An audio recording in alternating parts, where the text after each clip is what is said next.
नमस्कार दोस्तों, आपका स्वागत है हमारे YouTube चैनल माइंडेड सत्य में।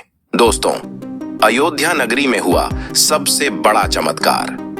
आखिर क्या हुआ जब अयोध्या राम मंदिर में अचानक साक्षात प्रकट हुई शबरी माता, जिनका संबंध पौराणिक काल रामायण से बताया जाता है।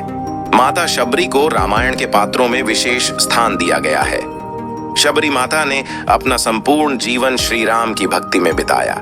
रामायण के अनुसार सीता माता की खोज करते हुए भगवान राम की शबरी से भेंट हुई थी। इसके लिए उन्होंने सालों तक मर्यादा पुरुषोत्तम श्री राम जी की प्रतीक्षा की थी। रामायण के उस प्रसंग को तो सभी जानते हैं कि श्री राम ने शबरी के हाथों से बेर खाए थे। दोस्तों, वीडियो शुरू करने से पहले अगर आप भी एक सच्चे राम भक्त हैं तो वीडियो को लाइक करके कमेंट बॉक्स में जय श्री राम जरूर लिखिए। लेकिन अभी एक ऐसा चमत्कार देखा गया है जहां कई लोगों ने दावा किया है कि उन्होंने साक्षात शबरी को अयोध्या राम मंदिर में देखा है। लेकिन किस रूप में उनको देखा गया, ये सुनकर आप हैरान हो जाएंगे। दोस्तों, जैसे कि हम सभी जानते हैं कि 22 जनवरी 2024 के दिन अयोध्या राम मंदिर में रामलला जी की प्राण प्रतिष्ठा का समारोह संपन्न हुआ। इस दिन रामलला जी की मूर्ति को गर्भगृह में मंत्रों उच्चारण के साथ विराजमान किया गया। पूरे देश में इस दिन को बड़े ही धूमधाम से मनाया गया। घर घर में श्री राम जी के अयोध्या आने की खुशी में दीपक जलाए गए और पूजा की गई। लेकिन इन दिनों एक और बड़ी खबर सामने आई है जो किसी बड़े चमत्कार से कम नहीं है। लेकिन सबसे बड़ा सवाल यह है कि शबरी माता आखिर किस तरह से अयोध्या राम मंदिर में प्रकट हुई। यह जानकर आपके होश उड़ जाएंगे। 23 जनवरी मंगलवार के दिन से राम मंदिर सभी श्रद्धालुओं के लिए खोल दिया गया है। लाखों भक्तों की भीड़ जमा हो गई। चारों तरफ भगदड़ का माहौल सा बन गया। लेकिन प्रभु श्री राम जी की ऐसी कृपा हुई कि सभी राम भक्तों ने रामलला जी के तसल्ली से दर्शन किए। सूत्रों से पता चला है पहले दिन लगभग 71,000 श्रद्धालुओं ने रामलला जी के दर्शन किए। लेकिन 29 जनवरी को कुछ ऐसा हुआ जिसे देख सभी हैरान रह गए। दोस्तों, अयोध्या राम मंदिर पहुंचे एक राम भक्त सुरेंद्र नाम के एक लड़के ने जब हमें बताया कि रोज की तरह वह प्रातःकाल सुबह जल्दी से उठकर बस के जरिए राम मंदिर पहुंचा। सुरेंद्र बताता है कि सुबह के समय में भी बहुत ज्यादा भीड़ थी। सभी के मन में बहुत उत्साह था। सभी जय श्री राम के जयकारे लगाकर आगे बढ़ रहे थे। लेकिन जैसे ही वो मंदिर की आधी सीढ़ियों तक पहुंचा तो उसे ध्यान आता है कि रामलला के लिए उसने जो नारियल और फूल लाए थे, अचानक उन्हें वो बस में ही भूल गया था। मन ही मन उदास होकर वो सोचने लगा कि वो रामलला के लिए लाया प्रसाद कैसे भूल गया। भीड़ इतनी ज्यादा थी कि वह वापस भी नहीं जा सकता था। तभी वह देखता है कि उसकी लाइन में उसके आगे एक बुजुर्ग अम्मा लगी होती है।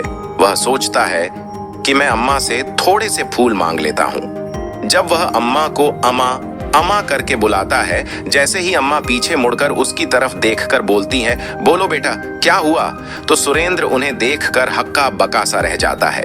उनकी आभा बहुत चमत्कारिक थी और उनकी आवाज में अलग ही मिठास थी। उनकी उम्र बहुत ज्यादा थी, लेकिन फिर भी उनके चेहरे पर एक अलग ही तेज और उत्साह था और एक अलग ही खुशी उनके चेहरे पर थी। सुरेंद्र ने आज तक ऐसी मधुर आवाज नहीं सुनी थी और ना ही किसी बुजुर्ग के चेहरे पर ऐसा तेज देखा था। उनके हाथ में प्राचीन काल जैसी दिखने वाली टोकरी में रखे सुगंधित फूल और बेर थे। तभी वो कहती है, बोलो बेटा क्या हुआ। तो सुरेंद्र कहता है कि दरअसल वो अपने साथ रामलला के लिए लाए नारियल और फूल कहीं खो गए हैं, तो उसे थोड़े से फूल चाहिए थे रामलला के लिए। तो अम्मा कहती हैं, हाँ बेटा क्यों नहीं, ये लो। अम्मा उसे थोड़े बेर और फूल दे देती हैं। लेकिन ताज्जुब की बात तो ये थी कि बेरों का तो अभी सीजन भी नहीं था और आसपास की दुकानों में भी कहीं बेर नहीं मिल रहे थे। लेकिन फिर भी अम्मा की टोकरी में बेर थे। बेर तो इतने ताजा थे कि ऐसा लग रहा था कि अभी पेड़ से तोड़े हों। जब सुरेंद्र ने हिम्मत करके अम्मा से पूछा कि आप कौन हैं और आप कहां से आए हैं, तब सुरेंद्र ने जो सुना उसके पैरों तले जमीन ही खिसक जाती है। अम्मा कहती हैं, बेटा मैं शबरी हूं और मैं द्वापर युग से आई हूं और अपने राम के लिए बेर लाई हूं। सुरेंद्र को अब भी विश्वास नहीं हो रहा था। वो अपने पीछे खड़े व्यक्ति से बोलता है कि क्या आपको मेरे आगे खड़ी कोई अम्मा दिख रही हैं? तो वो व्यक्ति कहता है कि आपके आगे कोई अम्मा नहीं बल्कि एक लड़का खड़ा है। जैसे ही सुरेंद्र मुड़कर आगे देखता है तो वह अम्मा वहां से अंतर्ध्यान हो चुकी थी। सुरेंद्र अपने आगे एक लड़के को खड़ा देखता है। वो अपने चारों ओर मुड़कर देखता है लेकिन उसे कहीं भी वो अम्मा नहीं दिखती। सुरेंद्र को कुछ समझ नहीं आ रहा था।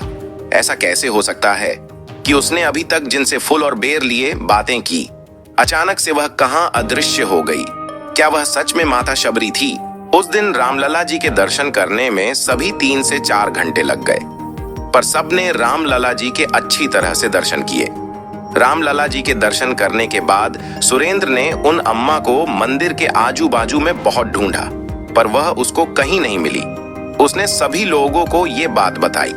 सुरेंद्र के लिए उसकी जिंदगी का सबसे बड़ा चमत्कार था, लेकिन सवाल अब भी एक ही था, आखिर सच में वो दिव्य महिला शबरी मां थी?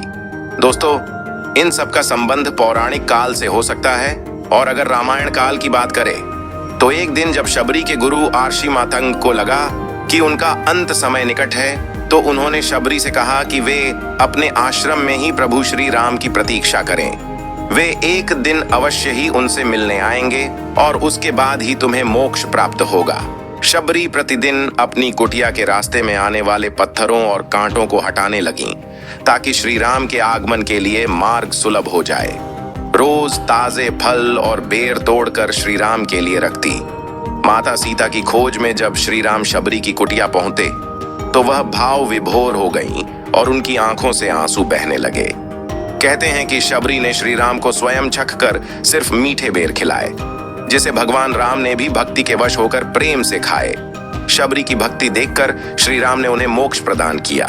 तो पूरी संभावना हो सकती है कि सुरेंद्र ने जिन्हें देखा वह मां शबरी ही थी।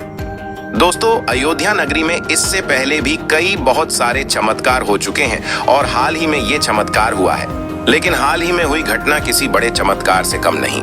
जिस घटना को हमने आपको इस वीडियो के जरिए आप तक पहुंचाया, दोस्तों, यदि ये वीडियो थोड़ा भी पसंद आई तो इस वीडियो को लाइक, शेयर और चैनल पर नए हो तो चैनल को सब्सक्राइब जरूर कीजिए।